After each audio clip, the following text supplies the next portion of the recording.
ও শাহনের আব্বু কিতাবো রমজানের দিন তো পানিও খাবাই পারতাম না। আর লাগতো না পানি খাবানি তোমরা একটা কষ্ট কইরা সই দিয়ে দিমু ই বালা না ফাও গেলাই কিলা হানি লেংরা খাও লইয়া আই 10 দিন আগে বা 12 দিন আগে ফাও মুচর রাখলাম ও গাছের বাল লইয়া ওইতে ফাও বাংতো নাইলে ভালো হইতো ওইতে বাংতো নাইলে ফাও ভালো হইতো আগো সারাদিন থাকলে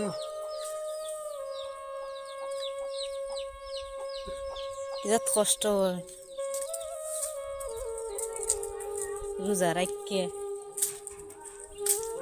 গাছ কাটা মুখের কথা নিয়ে আর ফাও নাই বালা আজকে অতটা দিন ধরিয়া ফাউটাও ভালো না ফুসে হারাইও অস্তে আস্তে হারাও